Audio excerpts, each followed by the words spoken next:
পুত্র সন্তান প্রসব করে আল্লাহ নবী সাহাবা এত খুশি হয়ে গেলে, এত আনন্দিত হয়ে গেলে, মক্কা শরীফের মোড়ে মোড়ে রাস্তায় রাস্তায় তকবীরে ঝড়ি তুলে দিয়ে সাহাবারা জানিয়ে দিয়ে তোদের দেখতে দিতে নারা, তোদের দেখতে দিতে নারা, আমাদের বাড়ি মদিনার ঘরে লাগে না, আমাদের বাড়ি মদিনার ঘরে লাগে না। আল্লাহ রাব্বুল আলামিন আমাদের বাড়ি মদিনার ঘরে পুত্র সন্তান পাঠিয়েছে। জোরে বলুন সুবহানাল্লাহ, একটু জোরে বলুন সুবহানাল্লাহ।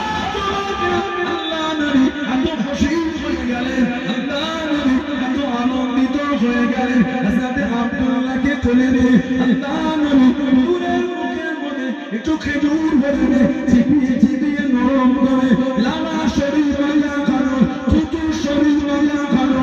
আল্লাহ নবী নূরের মুখ থেকে বার করে হযরত আব্দুল্লাহ, হযরত আব্দুল্লাহ, হযরত আব্দুল্লাহ রাদিয়াল্লাহু তাআলা মুখের মধ্যে দিতে লাগলেন। জোরে বলুন সুবহানাল্লাহ, আর একটু জোরে বলুন সুবহানাল্লাহ। তোদের ওই লাখবল হুজ্জাত আল্লাহ লাগেনি, আল্লাহ আমাদের বাড়ির মেয়েদের মেয়েদের পুত্র সন্তান দিয়েছে। এত খুশি হয়েছেন নবী, কোলে নিয়ে নাম রাখছেন। আমি এর নামটা নানার নামে দিয়ে দিলাম আব্দুল্লাহ, মানে নানা হলো আবু বকর সিদ্দিক রাদিয়াল্লাহু আনহু। আর তাহানি করেছেন নবী, তাহানি করাটা হলো সুন্নাহ। আমাদের সমাজে বাচ্চাগুলোকে সুন্দর করে আমরা সাজিয়ে জুমার দিন শুক্রবার মসজিদের সিঁড়ির কাছে গিয়ে কোলে করে বাপ হোক, ভাই হোক, চাচা হোক নিয়ে গিয়ে আদর করে নামাই না বাচ্চাগুলিকে কোলে করে। ইমাম সাহেব নামাজ পড়ে বার হয়ে এসে ওই মিষ্টি জাতীয় চা নিয়ে যায়, মধু হোক, খাজুর হোক, পায়েস হোক, চিনি হোক, যাই না বাচ্চাটার গায়ে ফু দিয়ে কিছু নিয়ে বিসমিল্লাহ বলে কোটে আর দিবেন না, ওই তাহানি করে। তাহানি করাটা হলো সুন্নাহ। দেখুন আমাদের সমাজে এখন গুরুত্ব কমে যাচ্ছে। আগেই বললাম এত অপমান আমরা ওই কারণ এখন আমাদের সমাজে হ্যাপি বার্থডে প্রচলনটা কথা বলে না, মাথায় বিপরে ঘরটাকে কি সুন্দর করে কৃষকতে সাজায়, পাঁচটা মোমবাতি কেরাচে করে দিয়ে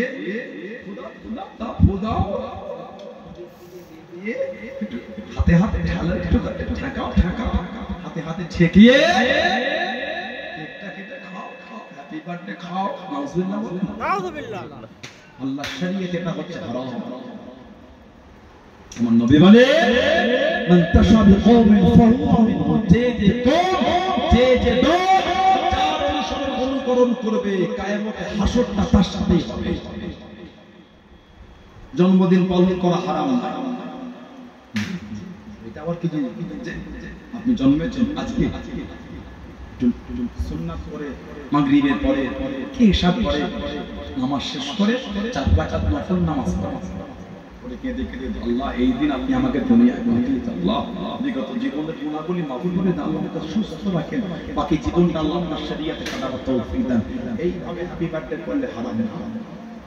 এক খতম কোরআন শরীফ তেলাওয়াত দিয়ে একটু দোয়া করে আল্লাহ আমাকে এই দিন পাঠিয়েছে, আল্লাহ আমাকে সুস্থ রাখবেন, আল্লাহ গরিব মিসকিনদের একটু খাওয়ালেন, আল্লাহ এই মসজিদ আল্লাহ আমাকে সুস্থ রাখবেন, গুনাহ হবে না।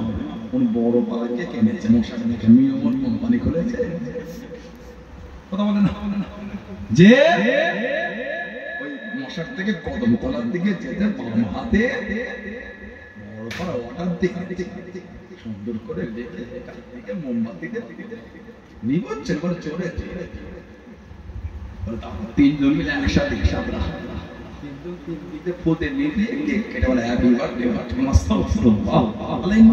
আমাদের মন থেকে দূর করিয়ে দেন, বলুন আমি বলেন আল্লাহ। সমাজে তাহানিকের গুরুত্ব মুসলমানের কাছে কমে গেল, সমাজে আকিকা দেওয়ার গুরুত্ব কমে যাচ্ছে। 50,000 খরচা করে নার্সিং হোমে ভর্তি করে সিজার করেছে, আল্লাহ একটা আওলাদ দিয়েছে, ছেলে হোক মেয়ে চাই দিয়েছে, আলহামদুলিল্লাহ আল্লাহ দিয়েছে। এই ছেলে বা মেয়ে কারোর হাতে ক্ষমতা নেই। কিছু কিছু পুরুষ আছে বিবিদের উপর জুলুম করে, আল্লাহর আদালতে তুমি দায়ী হয়ে গেলে। তুমি এই যে জুলুমটা করলে এর দ্বারা বুঝালে তুমি মেয়েটা জোর করে তারপরে মেয়ে নিয়েছে, আল্লাহর কুদরত তুমি বিশ্বাস করবে না। কথা বলে আল্লাহর কুদরত তুমি মানলে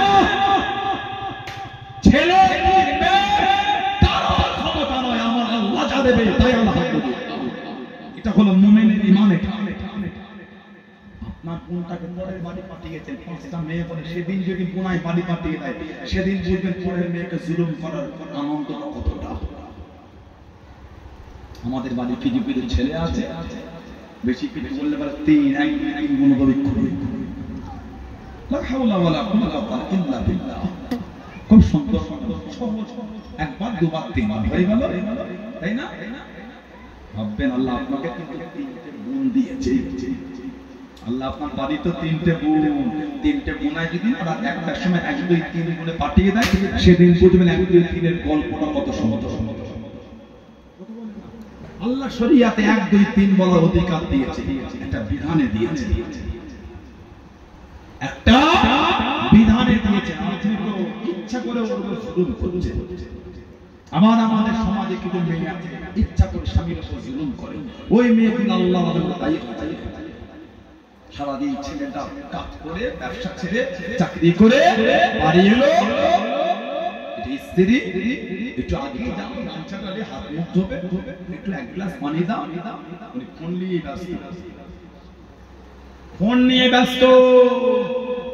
রোজার পর থেকে আর বাড়িতে ইফতারটা খালি করতে পারলে গেটের সামনে টোটো দাঁড়িয়ে আছে, মশা মাজার অপেক্ষা করছে। ওই মেয়েগুলোর উপর আল্লাহ নিজের স্বামীর সাথে 2 মিনিট হেসে খেলে কথা বলতে কষ্ট হয়, কাপড়ের দোকানে গিয়ে 1 ঘন্টা মাল কেনার পরে বসে বসে গল্প করতে ভালো লাগে। ওই মেয়েটার উপর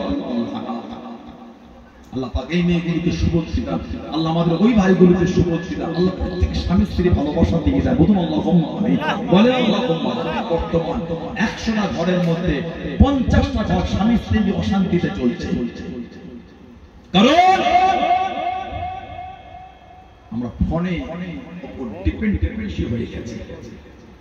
রাত 9টায় বাড়ি ফিরলো, স্বামীর একটা ফোন স্ত্রীর হাতে, স্ত্রী সারাদিন সংসারে কাজ কাম মিটিয়ে ওইদিকে মুখ করে ফোন ঘাটে, স্বামী সারাদিন কাজ কাম করে চাকরি ছেড়ে 9টায় ঘরে ফিরে ওইদিকে ফোন মুখ করে ফোন ঘাটে, 1.5 ঘন্টা ফোন কেটে যেতাম মনে রেখে একটু ঘুম চলে হয়ে গেল। স্বামী স্ত্রীর একটু গল্প হলো কখন, বাচ্চাটাকে স্বামী স্ত্রী আদর করলো কখন।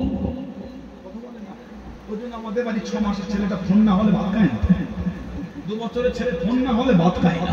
মায়ের পেটে কি 10 মাস 10 দিনে ফোন ঘাটার একটা ট্রেনিং মনে কোর্স হয়েছিল তো। আমার এগুলোকে কষ্ট পান আপনারা? ওই বাচ্চাটা কি মায়ের পেটে 2 মাসের ফোন ঘাটার ট্রেনিং পেয়েছিল পেটের মধ্যে? তাহলে 1 বছরের ছেলেটা ফোন ঘাটা শিখলো কি করে? কারণ বাচ্চাটাকে মা বাবা শিখিয়েছে। খাটের বিছানার মধ্যখানে রেখে স্বামী স্ত্রী দুজন দুদিকে ফোন ঘাটে, এই বাচ্চা দুজনকে দেখে দেখে শিখে গেছে। কেউ শেখায়নি, বাপ মা শিখিয়েছে। বাচ্চাদের ভবিষ্যৎ বাপ মা ধ্বংস করেছে।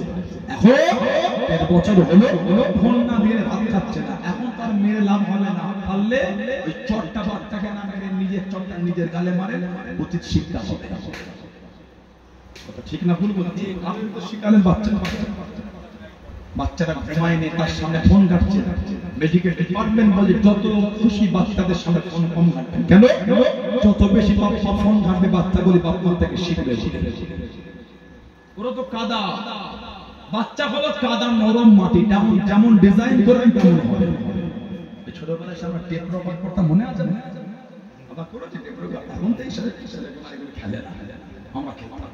মাটির চুলো করতাম, মাটির হাঁড়ি করেছি, টেপ রবার করেছি, ছাতা কাটি দিয়ে সেই বক্স মতন করেছি, বিদ্যুৎ করেছি, সুইচ তৈরি করেছি, ক্যাসেট করেছি, আমরা মাটির ক্যাসেট আপনাদের কি যে ওই রোদে রেখে শুকিয়েছি, আর একটু শুকিয়ে যাওয়ার পরে 2-3টে বাচ্চা বন্ধু খেলতে খেলতে একটুখানি সুইচটা জোরে হাত দিয়ে ভেঙে গেল, এবার শুরু হয়ে গেল মারতে।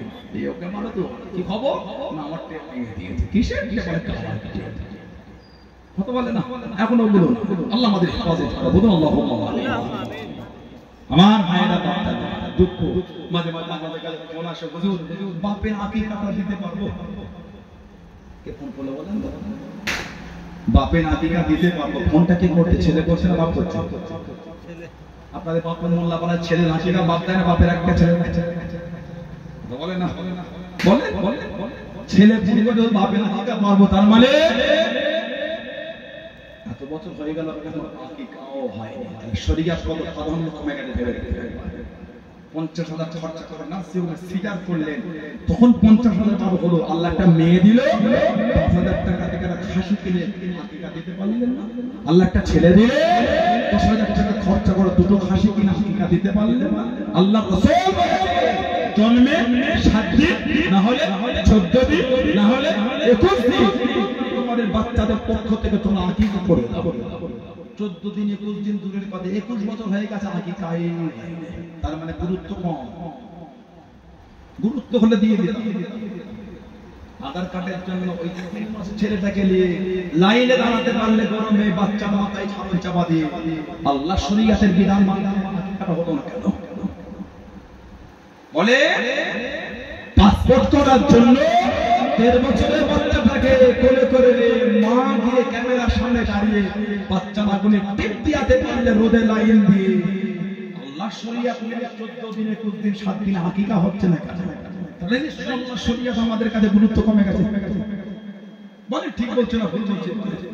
যদি গুরুত্ব থাকতো ওটা তো আগে হতো। ঈমান আগে, জান আগে না, আমার ঈমান বাঁচানোটা আমার কাছে আগে। কেন? মারা গেল ঈমান না থাকলে জাহান্নাম, মারা গেল ঈমান থাকলে আল্লাহ পাক জান্নাতি করে দেবে। জোরে বলো সুবহানাল্লাহ। আমার ভাইয়েরা আকিকা দেবেন, জন্মের 7 দিনে দেন, না 14 দিনে দেন, না 21 দিনে দেন। এই 3 দিনের মধ্যে কোনো একদিন না পারলে যে কোনো দিন দিয়ে দেন, তবে তাড়াতাড়ি দেওয়াটা হলো উত্তম। আল্লাহ নবী যে 3টে দিন বলেছেন, 3 দিনের মধ্যে কোনো একটা দিন দেয়া হলো অতি উত্তম। আল্লাহ পাক তৌফিক দান, আমিন বলেন আল্লাহ। আমার ভাইয়েরা আমাদের সমাজে আরেকটা গুরুত্বহীন হয়েছে, সেটা হলো বিয়ের দিন মোহর। এটা গুরুত্বহীন হয়ে গেছে। আপনাদের বারপুর মোল্লাপাড়া কি খবর জানি না, অনেক জায়গায় খবর আছে 40 বছর ঘর সংসার করে যখন আল্লাহ ডেকে নেয়, 50-60 বছরের পরে মানুষ যখন ইন্তেকাল হয়ে গেল, সাদা কাপড় পরে যখন খাটিয়ায় টান টান করে ঘুমায়, এলাকার ইমাম হাজিয়া গণ্যমান্য ব্যক্তিগুলি মাথার গোড়ায় দাঁড়িয়ে বলে, ছেলেটাকে তোর মাকে বল তোর আত্মাকে যেন দিন মোহরটা মাফ করে দেয়।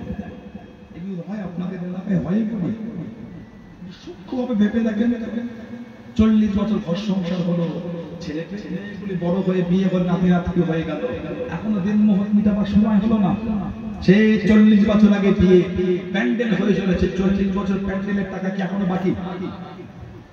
মেহমানদের বিয়ের জন্য ওলিমায় দাওয়াত করে খাইয়েছে, ওলিমা করা হলো সুন্নাহ, সেই ওলিমার চালের টাকা সবকিছুর টাকা এখনো কি বাকি? বলে 5 টাকার আগে অর্ধেক টাকা মিটে গেছে, হাত কাটার আগে বাবুর্চির টাকা মিটে গেছে, আর যাকে বিয়ে করার জন্য থেকে যে তার দিন মোহরটা বাকি। বলেন আপনি আমাকে, বর্তমানে এগুলো আছে। ইমাম যখন বিয়ে পড়ায় কতদিন মোহর ধরবে? 2000 টাকা দাও না, ভিক্ষা দিলেন নাকি আপনি? ওটা কি ভিক্ষা দিলেন? দিদিকে ভিক্ষা দিলেন নাকি? লবস্তার জামাই গেলে আত্মীয় শালা বাবুদের ফিস্টির জন্য 10,000 টাকা দেয়, আর নিজের বিবিকে বলে 2000 টাকা দিন। ভিক্ষা দিলেন নাকি? বিয়ের আগের দিন বসাতে এসি সেলুনটা কাঁচা লাগানো, সেলুনের চুল কাটতে গেলে যদি যেন বিয়ে 3000-4000 টাকা বিল করে। হাত পা সেই কি করে ফেস ওয়াশ করে দেয়, একটু খেদমত করে বলে চা কি গো কি গো দাও, আপনাকে দিয়ে কিছু করে দেবে না, লঙ্গিয়ামসে তো পেলাম এটা দাও কি বলে, টান তুলে গেলে 5000 টাকা রেখো, না হলে অপমান হয়ে ঘরে বের করে।